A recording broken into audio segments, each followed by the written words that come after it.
Ola amigos, en primeiro lugar quero diciros que este vídeo está dedicado a unha persoa moi especial que nos deixou recentemente, Leandro, o avó de Jorge. Atopámonos en Santa María de Melque. Durante anos houbo debate pola datación deste edificio.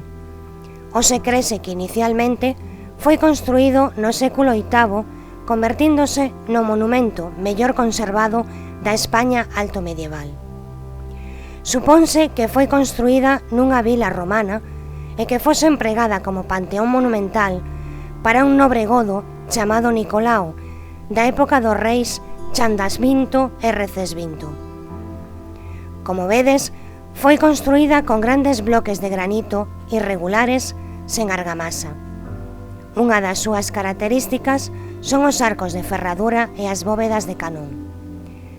Non se conservan restos da decoración, aínda que se supón que estaría decorado con mármore branco. O que si atopamos foron numerosos restos de estuco que decoraban o interior. Foi ocupada polos musulmáns, convertindo a igrexa en torre de defensa, e tamén edificaron casas nos seus arredores. Tamén atopamos desta mesma época abundantes silos. Durante a Reconquista de Alfonso VI, esta igrexa volve a ser aberta ao culto.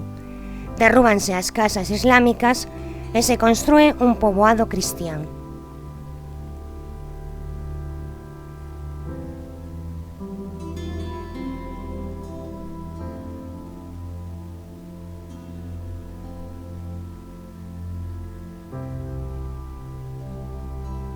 Neste espazo estaría colocado o sepulcro de Nicolao.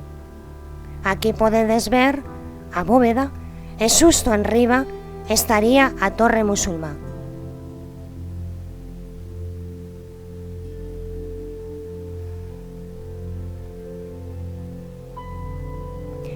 Aquí vemos o exterior, onde podedes apreciar o tamaño dos bloques.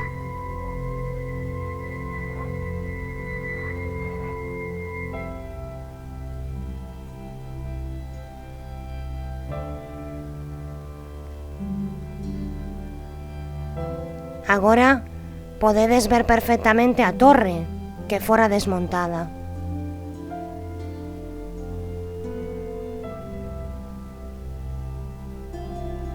Melque é un completo xacemento arqueolóxico. Nos arredores vemos unha das 5 presas da época romana empregadas para o abastecemento de auga. Vemos que está en moi mal estado. Nas escavacións atopáronse sepulturas de diversas épocas. No centro de interpretación exponse un magnífico sarcófago dun enterramento cristián atopado neste xacemento. Ademais, podedes atopar distintas explicacións de todo este increíble e maravilloso lugar. Os recomendamos vir a coñecer Melque e recorrer os arredores gozando da natureza. Lembramoste que se che gustou este vídeo, non dubides en premer o botón de me gusta e te suscribas a nosa canle. Adiantamos que o seguinte vídeo no que xa estamos a traballar é o Cerro do Bú, un lugar que xa estaba poboado antes de crearse a máxica cidade de Toledo.